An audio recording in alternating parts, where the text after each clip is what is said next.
Hey, so I just finished reading Man and His Symbols. This is by a couple of different authors, and I have it marked here.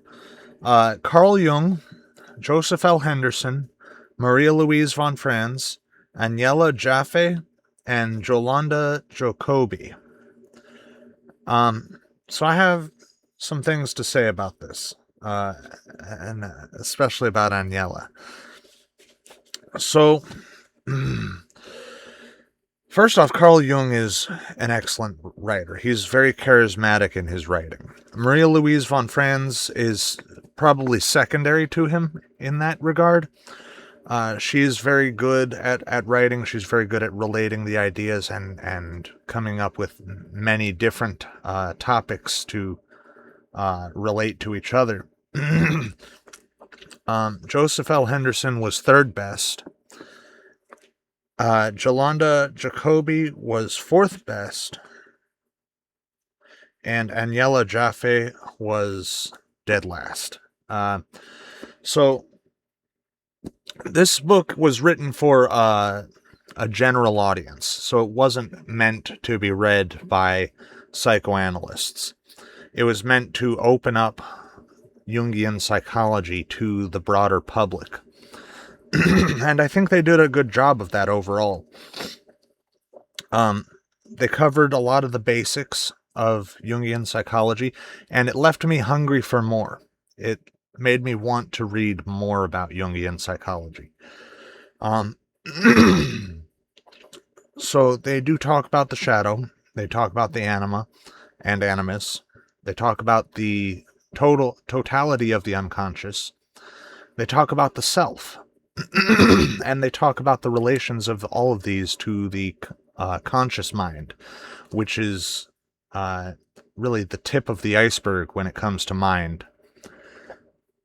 They talk about symbolism a lot.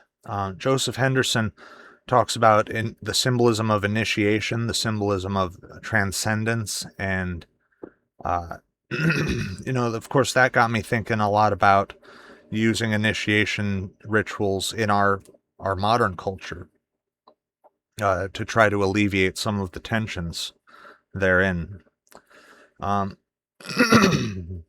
Jung only wrote the introduction to this book. So Jung died shortly after this book was written. I think it was before the book was published. He died, but he did finish his chapter in this book. So Agnella Jaffe, I just really didn't like reading what she had to write, what she had to say. It might have just been the topic. It might have been how she presented it. And I did have some disagreements with her. So it was just boring. And the topic was essentially anthropology, very loosely related to psychology.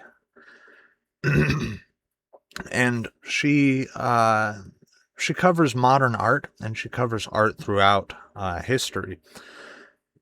But she does it in such a boring way, and I just don't know how to explain it other than that. It was just boring. But she does at one point say that all art is indicative of the trends and opinions of the culture at the time.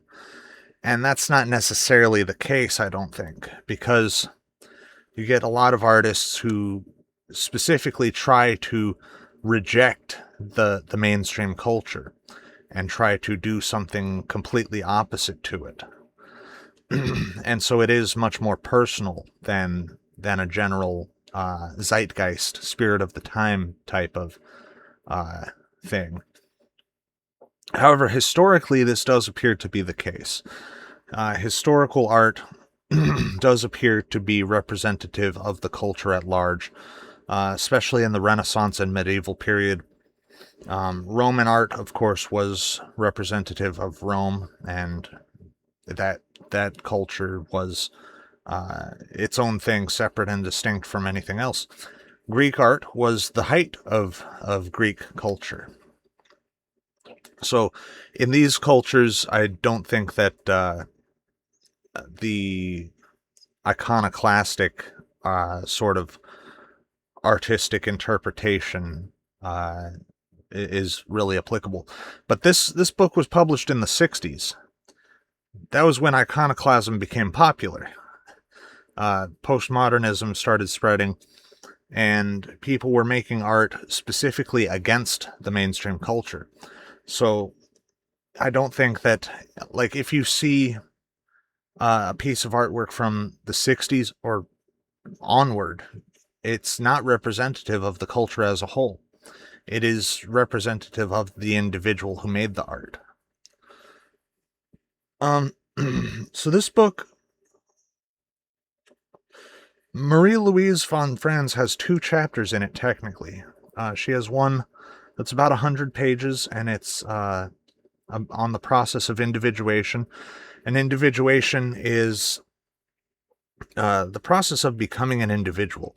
And in order to truly become an individual, you have to deal with your shadow. You have to integrate your anima. You have to integrate your shadow. And you have to meet with your unconscious self.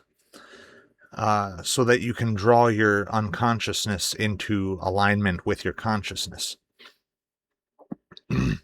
And she did a pretty good job of explaining that over almost 100 pages in this book that's just meant to be wet your tongue type of introduction. So I imagine reading something deeper might actually be pretty interesting. But as for this, I think it's pretty good. Thank you for watching. Peace.